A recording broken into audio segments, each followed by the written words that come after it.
والعاقبة للمتقين والصلاة والسلام على رسوله محمد وآله وصحبه أجمعين.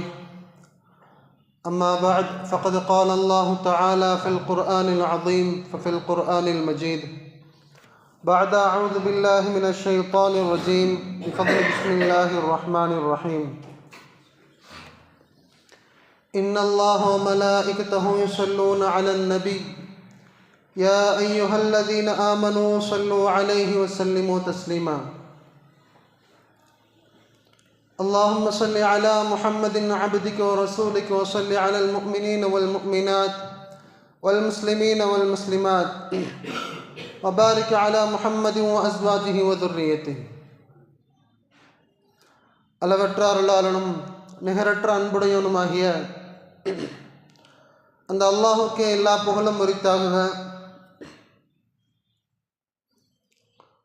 அகிலத்திற்கு ஒரு அற்பிளம்பாய் இந்த அவனியிலே வந்துதித்த எம்பெருமானார் ரசூலை கரீம் ஸல்லல்லாஹு அலைஹி வஸல்லம் அன்னவர்களின் மீதும் அன்னவர்களின் சுன்னத்துகளை பேணி பின்பற்றி வாழ்ந்த உத்தம சத்திய சஹாபாக்கள், தாபிஈன்கள், தபா தாபிஈன்கள், நாதாக்கள், ஷுஹதாக்கள், இந்த மஜ்லிஸிலே அமர்ந்திருக்கக்கூடிய நம் அனைவர்கள் மீதும் அல்லாஹுடைய நாட்டத்தின் பெயரால் இன்னும் வெகு விரைவிலே அமரவிருக்கக்கூடிய நம் அனைவர்கள் மீதும் அல்லாஹுடைய சாந்தியும் சமாதானமும் என்றென்றும் நின்று நிலவட்டுமாக.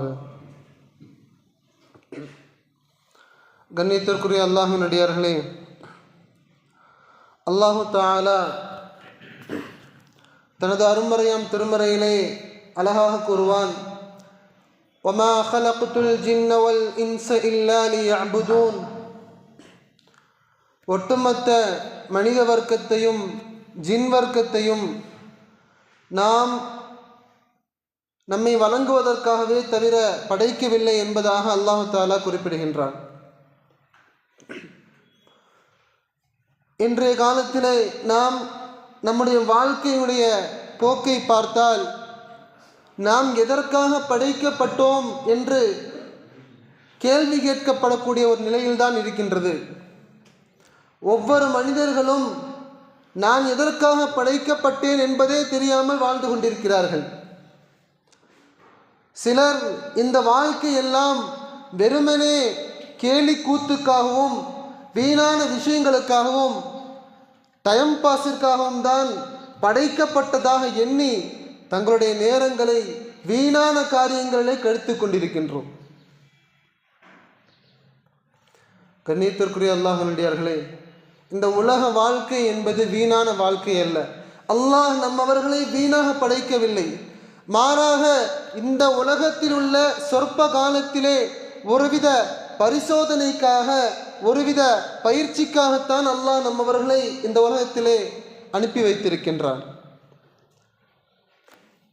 அப்படிப்பட்ட இந்த பயிற்சிக்குரிய காலத்திலே நாம் சரியான முறையிலே அல்லாஹுவை வழிபட்டு அவனுடைய பொருத்தத்தை அடைந்தவர்களாக அவனிடத்திலே செல்ல கடமைப்பட்டிருக்கின்றோம். அல்லாஹ்வால் படைக்கப்பட்ட அடியார்களிலே இரண்டு வித தன்மை கொண்ட மனிதர்கள் தான் இருக்க முடியும். அல்லாஹ்வால் படைக்கப்பட்ட அனைவர்களும் அல்லாஹ்வுடைய அடியார்கள் தான், இதில் எந்த ஒரு சந்தேகமும் இல்லை. ஆனால் அந்த அடியார்களுடைய நிலை இரண்டு விதத்தை தவிர, இரண்டு தன்மையை தவிர மூன்றாவது ஒரு தன்மை இருக்கவே இருக்காது.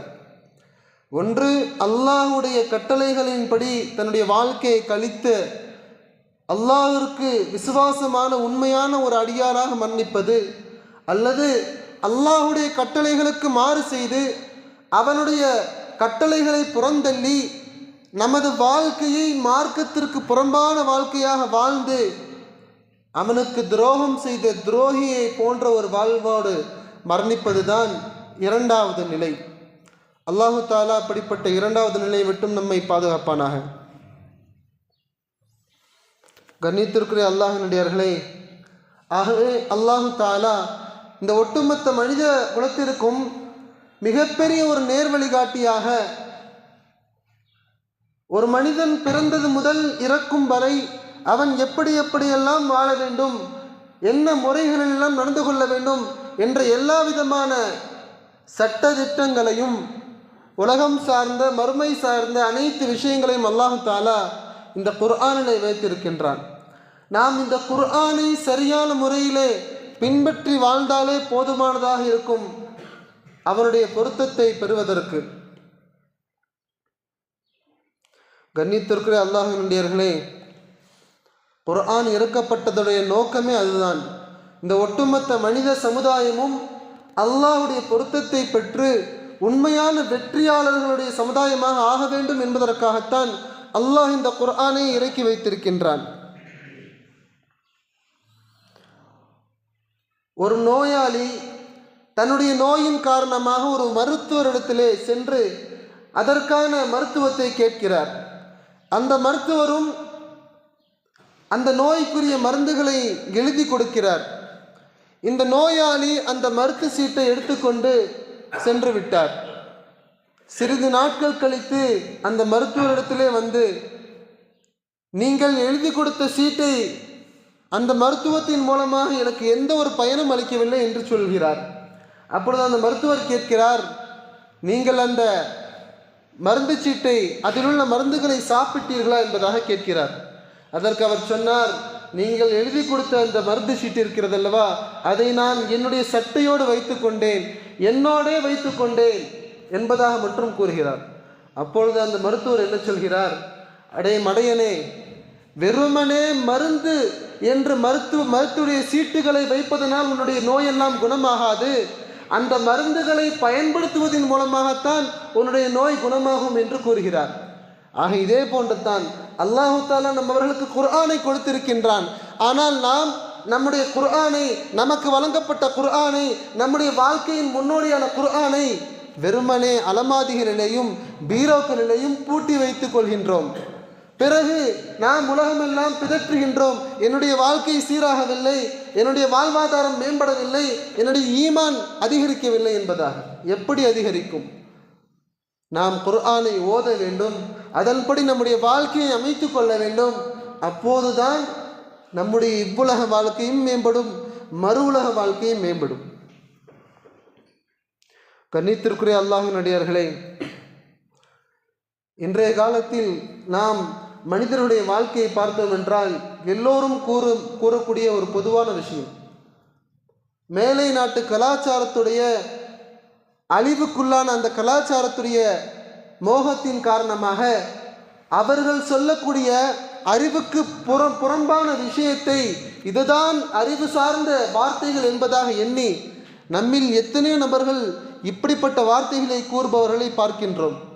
சிலர் கூறுகிறார்கள், என்னுடைய வாழ்க்கை, என்னுடைய இஷ்டம், இதில் நான் யாரை கேட்டும் என்னுடைய வாழ்க்கை இப்படி அமைத்து கொள்ள வேண்டும் என்ற ஒரு கட்டாயம் இல்லை என்பதாக தன்னுடைய மனம் போன போக்கிலே எனக்கு எது இஷ்டமாக இருக்கிறதோ, எனக்கு எது பிரியமாக இருக்கிறதோ அதை செய்வதில் எனக்கு உரிமை இருக்கு, என்னை தடை செய்ய, என்னை தடுத்து நிறுத்த உங்களுக்கு என்ன உரிமை என்பதாக கேட்கக்கூடிய ஒரு மனப்பான்மை. கண்ணியத்திற்குரிய அல்லாஹ்விலே, மனிதன் பிறக்கும் பொழுது அவனுடைய நாட்டுப்படி பிறக்கவில்லை.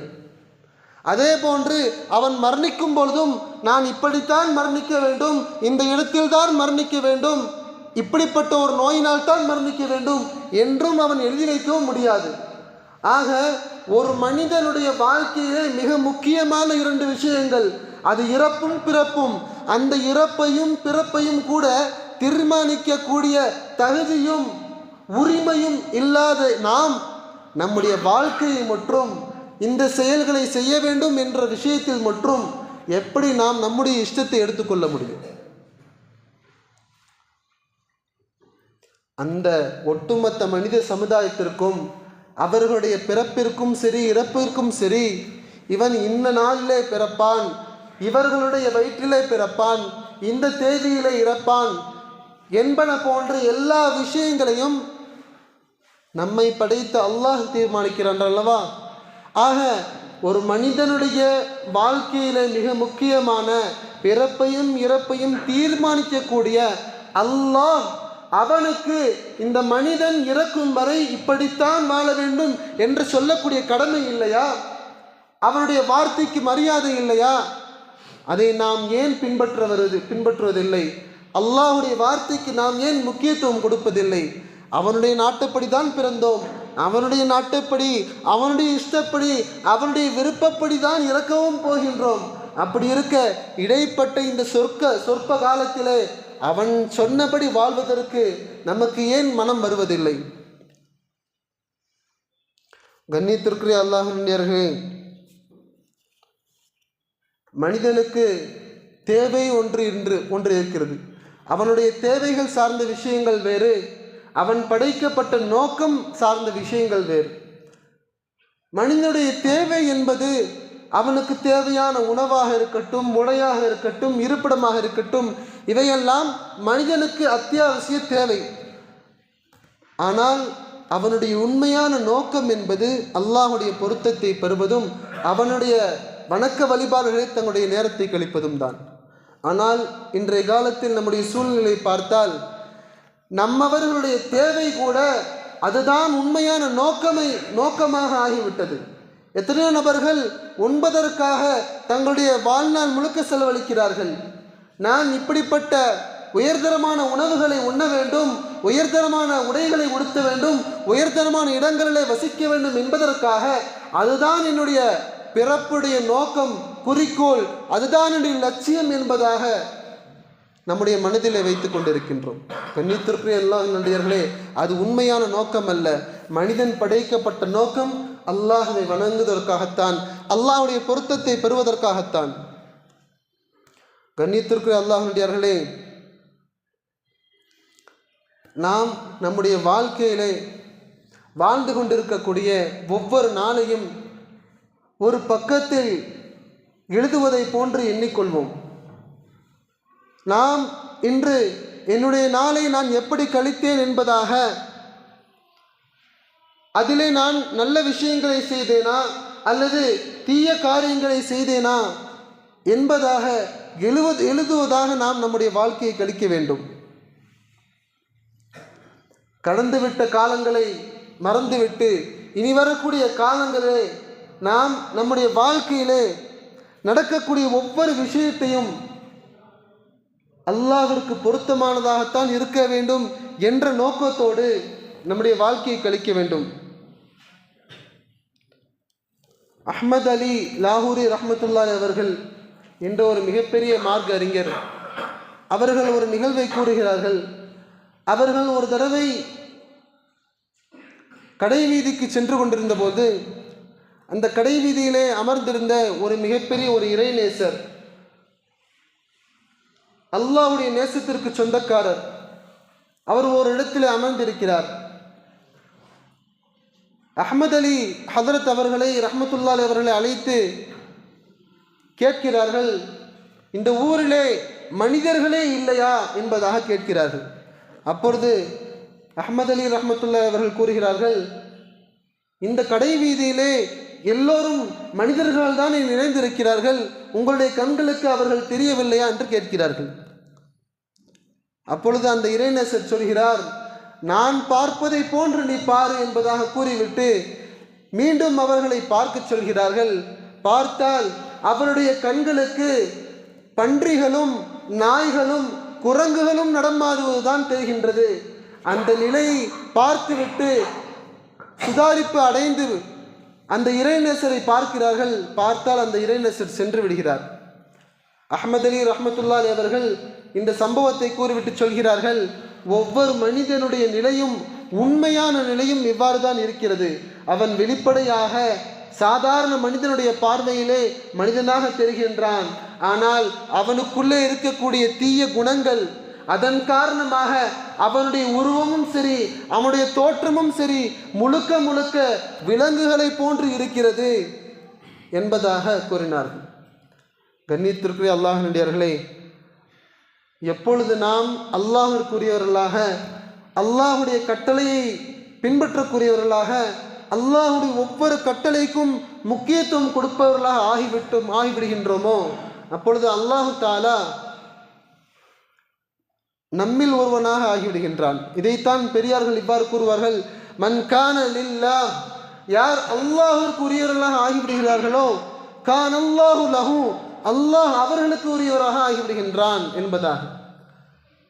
எப்பொழுது நாம் அல்லாஹ்வுடைய கட்டளையின்படி நடப்போமோ அப்பொழுதுதான் நாம் உண்மையான மனிதராக மாற முடியும். அதற்கு மாற்றமாக என்னுடைய மனம் போன போக்கில் வாழ்வோம் என்று வாழ்ந்தோம் என்றால் உண்மை நிலையில் வெளிரங்கத்தில் சர்வசாதாரணமான மனிதர்கள் முன்பாக வேண்டால் நாம் ஒரு மனிதராக காட்சியளிக்கலாம். அல்லாஹ் முன்பாக அல்லாஹ்வுடைய பார்வையிலே உண்மையான மனிதராக நாம் இருப்போமா என்றால் அது சந்தேகம்தான். கண்ணியத்திற்குரிய அல்லாஹ்வினுடையவர்களே, அல்லாஹ் நம்மவர்களுக்கு எவ்வளவு பெரிய ஒரு கிருபையை செய்திருக்கின்றான், அவனுடைய ரஹ்மத்தை பொழிந்திருக்கின்றான். நாம் சற்று சிந்திக்க கடமைப்பட்டிருக்கின்றோம். நாம் பிறந்தது முதல் இன்று வரை நம்முடைய வாழ்க்கையிலே எவ்வளவு விதமான தவறுகள் ஏற்பட்டிருக்கிறது.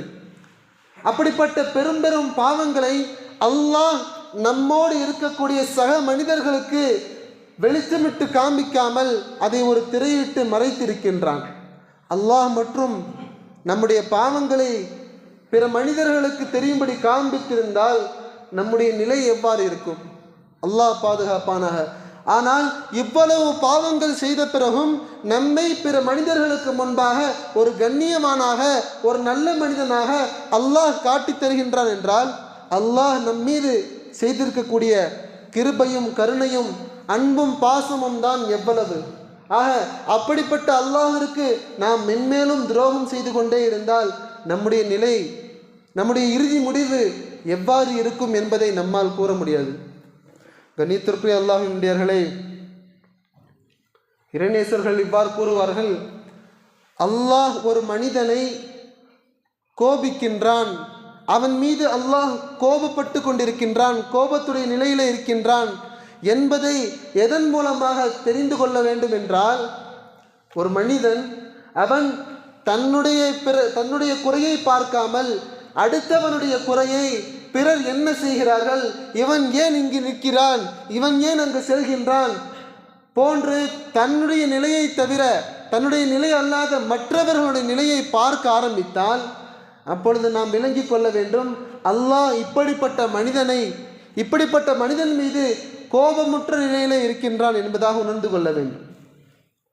அல்லாஹ் யாரின் மீது நேசம் வைக்கின்றான், அல்லாஹ்வால் நேசம் வைக்கப்பட்ட மனிதர் யார் என்பதை நாம் அடையாளம் கண்டுகொள்ள வேண்டும் என்றால், எந்த மனிதர் தன்னுடைய குறையை மட்டும் பார்க்கிறார், பிறருடைய குறையை பார்ப்பதில்லை, தான் என்ன செய்ய வேண்டும், நான் இன்றைய நாள் என்ன செய்தேன், என்னுடைய வாழ்க்கையிலே அல்லாஹ்விற்கு பிடித்தமான காரியத்தை மென்மேலும் எப்படி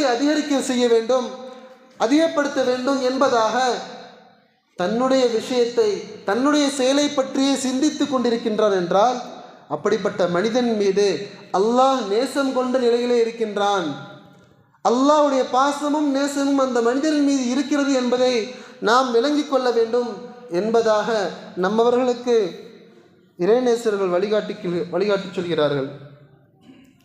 கண்ணியத்திற்குரிய அல்லாஹ் நடிகார்களே, ஆக இந்த உலக வாழ்க்கை என்பது சொற்பகால வாழ்க்கை தான். இந்த சொற்பகால வாழ்க்கையிலே நாம் அல்லாஹ்விற்கு பிடித்த போன்ற ஒரு வாழ்க்கையை வாழ்ந்து செல்ல கடமைப்பட்டிருக்கின்றோம். நாம் எல்லா நேரங்களும் அல்லாஹ்வுடைய நினைவிலே இருக்க கடமைப்பட்டிருக்கின்றோம். நாம் எவ்வளவோ அல்லாஹ்வுடைய நிஅமத்துகளை அருட்கொடைகளை அனுபவித்துக் கொண்டிருக்கின்றோம். ஆனால் அதற்கு தகுந்தாற்போல் அல்லாஹ்வை நினைவு கூறுவதும் இல்லை, அவனுக்கு நன்றி செலுத்துவதும் இல்லை. சர்வசாதாரணமான ஒரு அரிசி விளைந்து வருவதற்கு எவ்வளவு விஷயங்கள் தேவைப்படுகிறது. அது பூமிக்குள்ளே சென்று அதனுடைய உணவுகளை எடுத்துக்கொள்கிறது, பிறகு வானத்திலிருந்து மழை தேவைப்படுகிறது, பிறகு சூரியனுடைய ஒளி தேவைப்படுகிறது, பிறகு காற்று தேவைப்படுகிறது. ஆக இப்படிப்பட்ட எல்லா விதமான வேலைப்பாடுகள் எல்லாம் செய்து ஒரு மனிதனுக்கு உணவாக அது வந்தால் அந்த மனிதன் அல்லாஹ்வுடைய நினைவின்றி அந்த ஒரு கவலம் உணவை சாப்பிடும் பொழுது ஒரு பிஸ்மில்லா சொல்வதற்கு கூட அவனுக்கு நேரம் இல்லை என்றால் இப்படிப்பட்ட மனிதர்கள் உண்மையாகவே அல்லாஹ்வுடைய விசுவாசிகள் என்று சொல்வதா, அல்லது அல்லாஹ்வுடைய துரோகிகள், அல்லாஹ்வை நன்றி மறந்தவர்கள் என்று சொல்வதா? கண்ணியத்திற்குரிய அல்லாஹ்வுடையவர்களே, அல்லாஹ் தஆலா இது போன்ற பலவிதமான பாக்கியங்களை அவர்களுக்கு கொடுத்திருக்கின்றான். ஆனால் நாம் அல்லாஹ்வுடைய அருட்கொடைகள் அனைத்தையும் அனுபவித்துக் கொண்டு முழுக்க முழுக்க அவனுக்கு மாறு செய்யக்கூடிய ஒரு வாழ்க்கையிலே வாழ்ந்து கொண்டிருக்கின்றோம். இமாம் கஸ்ஸாலி ரஹ்மத்துல்லாஹி அலைஹி அவர்கள் இந்த உலகத்துடைய வாழ்க்கையை பற்றி இவ்வாறு கூறுவார்கள்: இந்த உலகமும் இந்த உலகம் சார்ந்த அனைத்து விதமான ஆடம்பரங்களும் ஆசாபாசங்களும் எல்லா விதமான சுகபோகங்களும் இவற்றை நம்மவர்களுக்கு உணர்த்துவதற்காக ஒரு கற்பனை உதாரணத்தை கூறுவார்கள். ஒரு மனிதன் பொட்டல் பூமியான பாலைவனத்து நிழலிலே ஓடிக்கொண்டிருக்கின்றான். அவனை ஒரு சிறுத்தை துரத்தி கொண்டிருக்கிறது. அவன் தப்பித்து ஓடிக்கொண்டிருக்கின்றான். அவன் ஒளிவதற்கு எந்த ஒரு இடமும் இல்லை. இறுதியாக ஏதோ ஒரு இடத்திலே ஒரு கிணற்றை பார்க்கின்றான். அந்த கிணற்றுக்குள்ளே பார்த்தால் அந்த கிணற்றிலே மிகப்பெரிய விஷ ஜந்துக்கள் இருக்கின்றன. பாம்பு போன்ற பெரும் பெரும் விஷ ஜந்துக்கள் இருக்கின்றன. ஆகவே அந்த கிணற்றினுடைய ஓரத்திலே ஒரு 2 கிளைகள் 2 கொப்புகள் இருக்கிறது. அவற்றை பிடித்து தொங்கிக் கொண்டிருக்கின்றான். சற்று நேரம் இந்த கிளையிலே தொங்குவோம், சிறுத்தை சென்று விட்டால் பிறகு நாம் எழுந்து ஓடிவிடுவோம் என்பதாக எண்ணிக்கொண்டு அந்த கிணற்றின் ஓரத்தில் இருக்கக்கூடிய ஒரு கொப்பை பிடித்து தொங்கிக் கொண்டிருக்கின்றான்.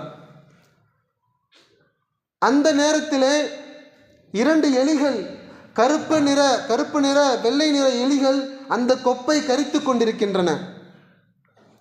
அருகிலே அவனுக்கு கைக்கு எட்டும் தூரத்திலே ஒரு தேன் கூடு இருக்கிறது. அந்த தேன் கூட்டிலே இருக்கக்கூடிய தேனீகள் எல்லாம் வெளியே சென்று விட்டன. இதை கூறிவிட்டு இமாம் கஸ்ஸாலி ரஹ்மத்துல்லாஹி அவர்கள் சொல்வார்கள்: இப்படிப்பட்ட இக்கட்டான நேரத்திலே அந்த மனிதன் இப்படிப்பட்ட இக்கட்டான விஷயங்களை விட்டும் ஆபத்துகளை விட்டும் தப்பிக்க வேண்டும் என்று நினைப்பானா, அல்லது அந்த தேனை சுவைக்க வேண்டும் என்று நினைப்பானா என்று கேட்டுவிட்டு சொல்வார்கள்: மனிதருடைய நிலையெல்லாம் இப்படிப்பட்ட இக்கட்டான நிலையில் கூட அந்த தேனை சுவைத்து கொண்டுதான் இருக்கின்றோம்.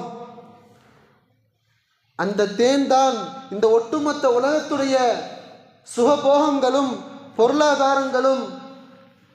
நாம் எதையெல்லாம் ஆசைப்படுகின்றோமோ அப்படிப்பட்ட அற்ப விஷயங்கள் எல்லாம் இந்த தேனுக்கு சமமானது. அந்த சிறுத்தை ஜிப்ரீல் அலைஹிஸ்ஸலாம் அவர்களை போன்று நம்முடைய ரூஹ் இஸ்ராயில் அலைஹிஸ்ஸலாம் போன்று நம்முடைய ரூஹை வாங்குவதற்காக துரத்தி கொண்டே இருக்கிறார்கள். அந்த கிணற்றுக்கு அடியிலே இருக்கக்கூடிய விஷ ஜந்துக்கள் நமது மண்ணறையில் இருக்கக்கூடிய அதாபுகள், வேதனைகள், அந்த கொப்புகளை கரிக்கக்கூடிய இரவு அந்த கருப்பு நிற வெள்ளை நிற எலிகள் இருக்கிறது அல்லவா, அதுதான் நம்முடைய இரவு பகல். அந்த கொப்பு அருந்து விழக்கூடிய அந்த குறுகிய காலம் இருக்கிறது அல்லவா, இதுதான் இந்த உலகத்திலே நாம் வாழக்கூடிய சொற்ப காலம். அப்படிப்பட்ட சொற்ப காலத்திலே நாம் நம்முடைய எல்லா விதமான இபாதத்துகளையும் வணக்க வழிபாடுகளையும் துறந்து விட்டு அல்லாஹ்வுடைய அருட்கொடைகளை மறந்துவிட்டு சொற்ப ஆசைகளின் பக்கம், சொற்ப தேவைகளின் பக்கம், எந்த ஒரு விஷயத்திற்கும் உதவாத நம்முடைய மனோ இச்சையின் பக்கம் நாம் சென்று கொண்டிருக்கின்றோம் என்பதாக இமாம் கஸ்ஸாலி ரஹ்மத்துல்லாஹி அவர்கள் கூறுகிறார்கள். கண்ணியத்திற்குரிய அல்லாஹ்வுடையவர்களே, ஆக இந்த உலகமே அற்பமானது. இந்த உலகமும் சரி, இந்த உலகத்தில் உள்ள அனைத்து விஷயங்களும் அற்பமானவை தான். ஆகவே இதிலுள்ள எல்லா விதமான விஷயங்களுடைய மோகத்தை நம்முடைய உள்ளத்திலிருந்து தூக்கி எறிந்துவிட்டு நாம் இதற்கு முன்பாக எப்படிப்பட்ட பாவமான காரியங்களை சிக்குண்டு கொண்டிருந்தோமோ அப்படிப்பட்ட எல்லா விதமான காரியங்களை விட்டும் பாவங்களை விட்டும் அல்லாஹ்விடத்திலே முழுமையான முறைகளை தௌபா செய்துவிட்டு உண்மையான அல்லாஹ்விற்கு நேசமான அடியார்களாக மாற கடமைப்பட்டிருக்கின்றோம். எனவேதான் கண்மணி நாயகம் ஸல்லல்லாஹு அலைஹி வஸல்லம் அவர்கள் இவ்வாறு கூறுவார்கள்: குல்லு பனி ஆதம ஹத்தாஉன், ஆதமுடைய மக்கள் ஒட்டுமொத்த மனிதர்களாக பிறந்து எல்லோரும் பாவிகள்தான். வ கைருல் ஹத்தாஇன தவ்வாபூன், அப்படிப்பட்ட பாவிகளிலே சிறந்தவர்கள் யார் தெரியுமா? வாழ்க்கையிலே ஒரு தடவையாவது, ஒரு நேரமாவது தன்னுடைய பாவத்தை நினைத்து அழுது இனிமேல் இந்த பாவத்தை நான் செய்ய மாட்டேன் என்பதாக அல்லாஹ்விடத்திலே தௌபா செய்து அல்லாஹ்வின் பக்கம் மீளக்கூடிய அல்லாஹ்வுடைய நல்லடியார்கள் இருக்கிறார்கள் அல்லவா, அவர்கள்தான் அந்த பாவிகளிலே சிறந்தவர்கள் என்பதாக கண்மணி நாயகம் ஸல்லல்லாஹு அலைஹி வஸல்லம் அவர்கள் சொல்வார்கள். கண்ணியத்திற்குரிய அல்லாஹ் வேண்டியவர்களே, ஆக இந்த சொற்ப உலகத்திலே சொற்பமான காலத்திலே வாழ்ந்து கொண்டிருக்கக்கூடிய நாம், நிரந்தரமான சொர்க்கத்தின் பக்கம் செல்லக்கூடிய நாம், மரணத்திற்கு பிறகு ஒரு நிரந்தரமான வாழ்க்கை இருக்கிறது, அந்த வாழ்க்கையிலே மரணம் என்பதே இல்லை என்பதை மனதிலே பதிய வைத்துக்கொண்டு இந்த உலகத்துடைய தேவைகளுக்கு முயற்சி செய்யலாம். ஆனால் அந்த தேவைகளை நாம் நம்முடைய நோக்கமாக ஆக்கிவிடக்கூடாது என்பதை மனதிலே பதிய வைத்து நம்முடைய அமல்களை சீராக்கி கொள்ள அல்லாஹு தாலா உங்களுக்கும் எனக்கும் அருள் புரிவானாக. வாஹிரு தாவானா அல்ஹம்துலில்லாஹி ரப்பில் ஆலமீன். சுன்னத்துலகாதவங்க சுன்னத்து எடுத்துக்கொள்ளுங்க.